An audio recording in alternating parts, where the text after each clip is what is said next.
Oi, gente! Hoje nós vamos falar sobre excelência que está em economia e negócios.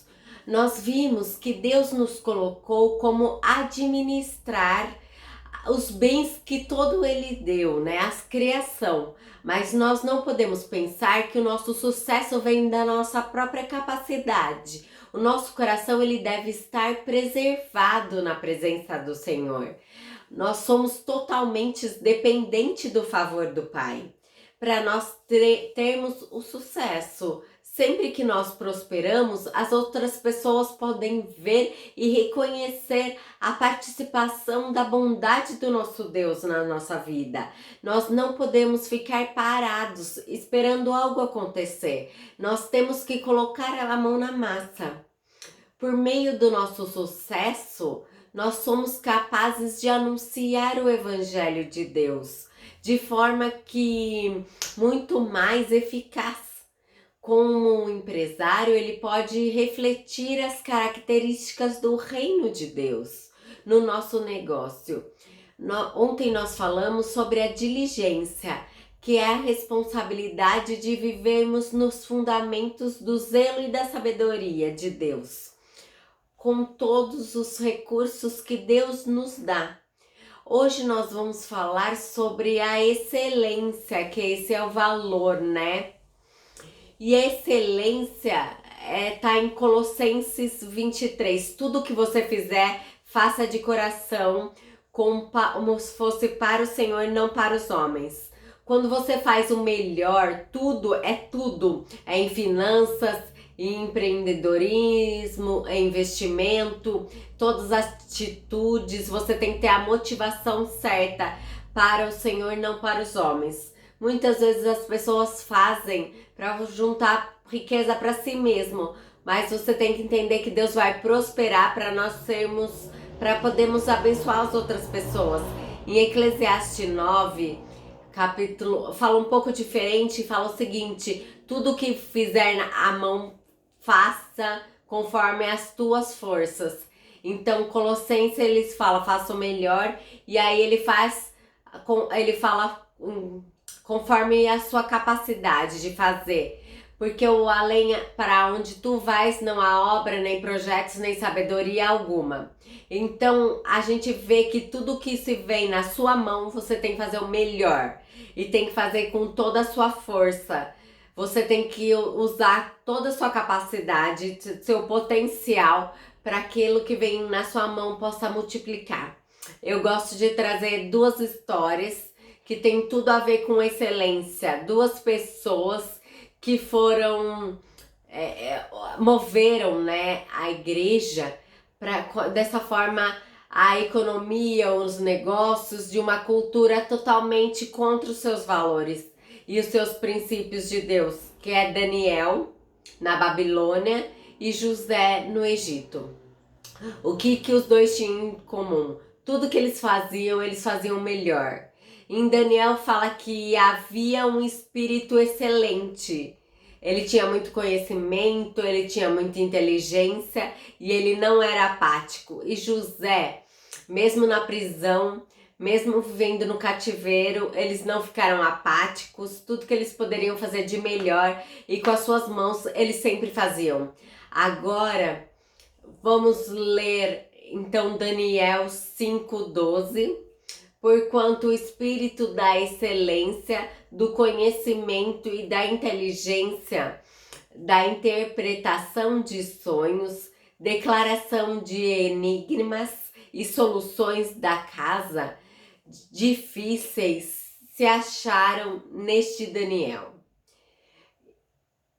E José do Egito está em Gênesis 39:2. O Senhor era com José, que veio a ser um homem próspero, e ele estava na casa do seu senhor egípcio.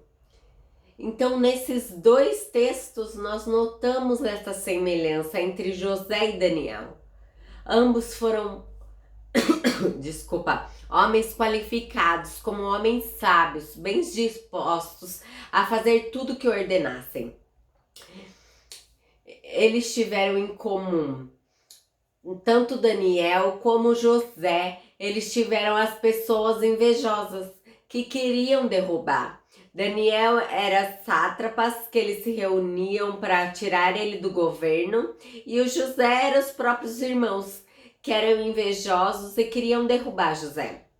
E a palavra invejoso, eu tenho... Quando você tem invejosos, é porque você está prosperando.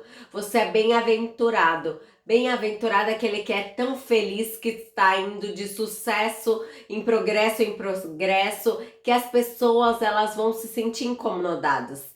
Se você tem pessoas invejosas, se alegre, porque significa que você está no caminho certo, você está progredindo. Então, quando você não tem invejosos, isso é um alerta. Será que eu estou progredindo? Será que eu estou sendo diligente, excelente no que aquilo que Deus me deu no meu negócio, no meu empreendimento? Querendo ou não, você sempre, quando você estiver sendo excelente, você vai ter invejosos e eles vão te opor ao seu progresso. Outra coisa que tanto José como Daniel eles tinham de excelente era integridade. Tanto é que Daniel, ele não se rendeu aos mandatos políticos que foram determinados pelo rei Dario. Ele não suplicou a Dario, ele não fez petição, pelo contrário, ele subiu ao quarto dele e fez uma lei com um número de dias que ninguém poderia suplicar, nem ajoelhar, nem fazer uma petição para uma pessoa, senão o rei Dario. Ele se posicionou publicamente, ele abriu as janelas e continuou orando ao Senhor. Ele continuou íntegro aos seus valores e princípios de Deus. Por sua vez, José, ele teve integridade, porque você sabe, a esposa de Potifar queria deitar com ele. Desculpa, gente, mas José, ele foi forte, ele fugiu, ele deixou a mulher de Potifar. A mulher pegou a roupa de José e acusou. Uma falsa acusação, mas mesmo assim ele manteve íntegro, foi lá para prisão. E em Gênesis 39, 21, mas o Senhor estava com ele e o abençoou, de modo que ele conquistou a simpatia do carcereiro. Ele estava na prisão, mas o Senhor abençoou de tal maneira que ele ficou amigo do carcereiro. É muito engraçado que no versículo 22, e este pôs José como encarregado de todos aqueles outros presos, e era ele que mandava em tudo que fazia na cadeia. Olha só que interessante, o chefe da cadeia bota José como encarregado, que era um prisioneiro condenado. Então José lhe mandava na prisão. O carcereiro, versículo 23, não se preocupava com nada que estava com José, porque o Senhor ele estava com ele e o abençoava em tudo o que fazia. Ou seja, para Deus abençoar em tudo que fazia, José estava fazendo alguma coisa. Eu sempre falo, um prisioneiro num palácio transforma um palácio numa prisão. Agora, um rei dentro de uma prisão transforma essa prisão num palácio. Então tem tudo a ver com atitude, com coração. Então José, mesmo ali na prisão, em tudo que ele fazia, Deus prosperava. Mas ele fazia alguma coisa para que Deus pudesse então prosperar. Então isso é ser excelente. Tudo que vem na sua mão, você faça o melhor. Com tudo que você tem, com o máximo do seu potencial. Então falamos de diligência, falamos de excelência, e amanhã nós vamos falar sobre, na próxima aula, que será dependência.